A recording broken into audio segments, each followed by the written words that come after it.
Who do they think they're fooling? Christopher from the National Post. So, as you know, C2 remains in Parliament. And as you also surely know, the bill contains all these sweeping lawful access powers for intelligence agencies and police. Now, I'm curious, are you comfortable with the notion that police or intelligence can go to any service provider, it can be doctors, counselors, child therapists, pharmacists, and obtain information about if someone is a client, since when, where they obtain those services without a warrant? The two things. One is the bill has been divided into C2 and C12. What you just referred to were issues in C12. So we're talking about the same. No, it's divided into C2 and C12. There are two processes. And Parliament will work through, including through the committee stage, and ultimately through a vote. What we have a responsibility as parliamentarians, as the government, is to protect our communities and protect our borders.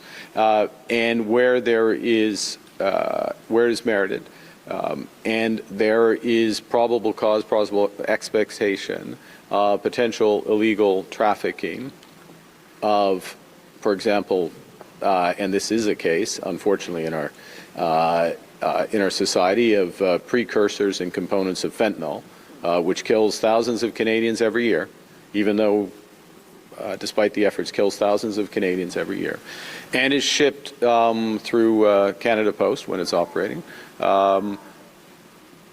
There is merit, in the view of law enforcement, and in the view of being consistent with charter rights, that there is an ability to take those measures to save lives in our community. Now, this is legislation. This is Parliament operating as it should. Legislation's being debated. It's being adjusted. The split in the bill allows certain elements to proceed at a certain pace and others to be interrogated. And what lessons have you taken from the fact that the first bill that your government ever tabled already had to be watered down and retabled? I take the following lessons from the legislative record of this government. This is a government that cut taxes on day one. This is a government that passed the most comprehensive and what will be seen in the fullness of time impactful economic measure in decades, which is the One Canadian Economy Act. This is a government that's moving through legislation at a minority parliament at pace and with breadth, in working constructively with other parties in that minority parliament. So I'll give you two examples. The One Canadian Economy Act had bipartisan support. The split that you're asking about of the process for Bill C2, now C2 and C12, is a result of discussions with opposition parties in Parliament, work at the committee stage. This is Parliament working as it should, and this is what Canadians expect, that the government and all members of Parliament are working on behalf of Canadians to move things forward. Does Mark Carney fool you? Getting real, these ministers are a disaster. Like, what a joke. First of all, Sean Fraser, can you imagine? This guy is a human wrecking ball. Like, seriously, he was the Minister of Immigration that destroyed he destroyed the best immigration system in the world. Look at the graph. This was our immigration rate all along until someone named Sean Fraser came along and increased our population growth by 300% almost overnight.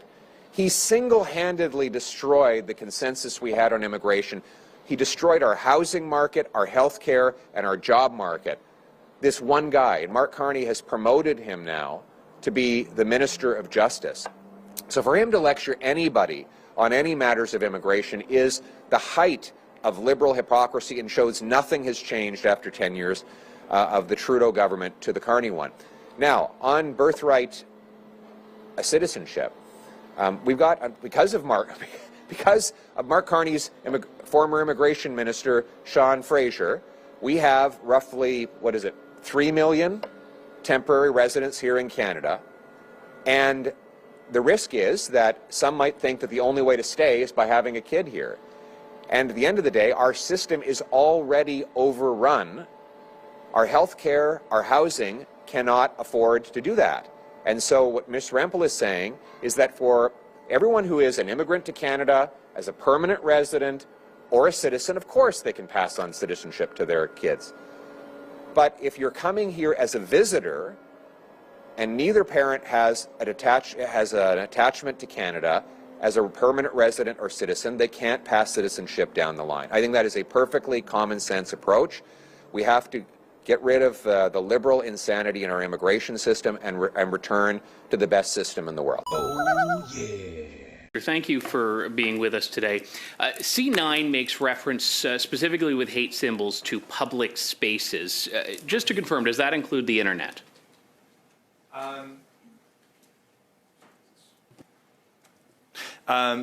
Generally speaking, the law will apply equally online as it does in real communities. So this bill will affect what people can say and write on the internet? Just in the limited circumstances where there is the willful promotion of hatred against it will apply someone. To the internet. The internet is within the jurisdiction of... It would be possible that someone could commit a hate crime on the internet, certainly. So, building off of Mr. Baber's points about the lower threshold for the definition of speech, there is, under this law, assuming Bill C9 passes, something that might not be legal to say today on the internet. Or it might be legal to say on the internet, could actually be illegal in the future under C9, could it not? No, that's entirely inaccurate, and I say that with no judgment to your perspective, but let me explain. The only circumstance where you could imagine some online comment attracting scrutiny under this law would attach to behavior that is criminal today but would be punished less severely. The symbols piece that you pointed to, for example, is attached only to the willful promotion of hate. This is not a blanket symbols ban. The willful promotion of hate is a crime today, but we want to recognize a distinct charge where that same behavior uses certain symbols of hate to bring a higher degree of culpability. So there is no new human behavior that would attract the scrutiny. I understand, but I'm building off of the discussion earlier on the definition. Is your view that the change in wording, and there was a change in wording, you made a deliberate decision to change the definition that was spelled out in Keekstra and reaffirmed in Watcott. Is your view that your definition in C9 will not capture anything beyond what is currently captured right now by the hate definition? The definition was an attempt to codify, and the reason this is that a there yes was or no question, Minister. Is there at all a lower threshold or a broader net on hate in Canada after C9 if it passes? My view on the definition question, because the offences I would give a different answer to you for, but on the definition, my view is that it codifies the same behaviour that is there today, and it was meant to provide clearer guidance to law enforcement in the criminal code to apply the existing standard that has been recognised by the Supreme Court. Because the same arguments that are being used by you and your government to push Bill C9 to protect people against hate, which on the surface sounds incredibly noble, but these arguments are the same arguments that have led to the United Kingdom having police literally knocking on people's doors over their tweets. So what guarantee can you give Canadians that we are not headed down that very road, especially in the context of other priority areas identified by you and your government, such as the Online Harms Act, which was introduced twice, actually, in the last two parliaments? This legislation is not identical in kind to the reforms that have been put in place in the UK, and we've actually looked at their experience and see that there are real challenges with how it's played out. For example, we've got a different approach where some jurisdictions around the world have adopted a more blanket glorification that could attract the scrutiny of a liking a Facebook post, for example, and we chose a different path. We instead tried to be very clear that we would not interfere with the charter rights of Canadians to freely express themselves, but at the same time make it easier to lay charges where hate crimes are committed today. To the extent that you think there is a better way to clarify and codify the existing definition, do know that I believe in Parliament, and I don't care which party comes forward with these amendments. If it creates multi-partisan buy-in to codify the test, that's okay by me. Can you guarantee that if C9 passes, no Canadian will end up being charged because of something they've posted on Twitter or Facebook? Well, if they commit the crime of willfully promoting hatred against another person. A crime with a definition that you're changing.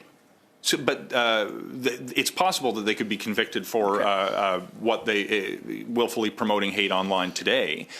So certainly I would hope if someone commits a crime in the real world or online that they would face the appropriate criminal penalty if in fact it's captured by the code. We had in my riding a very disturbing case a few weeks ago where someone had mowed a swastika, a Hakenkreuz I should say, into their lawn and was charged under the existing criminal code definition. They displayed a symbol. It was found to be willfully promoting hate. Law enforcement and the Crown agreed that they could lay that charge. So why is your bill at all necessary when we already have existing powers, which, to Mr. Housefather's point earlier, are simply not being enforced as often as they could be?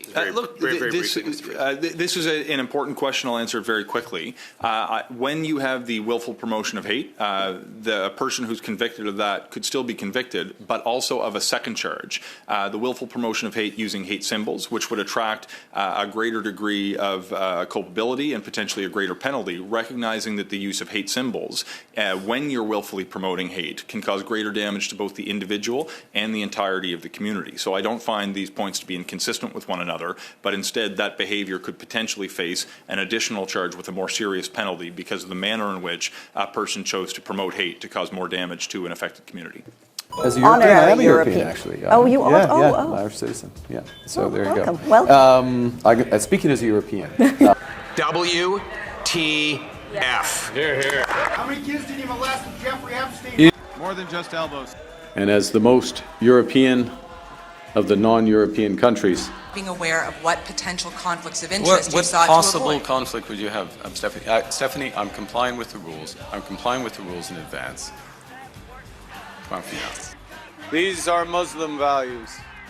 These are Canadian values. Hi, everyone. Congratulations, you're spending more money on taxes than on food, clothing, and shelter combined. Hey, that's something everyone can enjoy. All right, gang, thank you all very much for watching. Aaron, Canadian Looney, like, share, subscribe. Smash that subscribe. We're trying to grow this thing.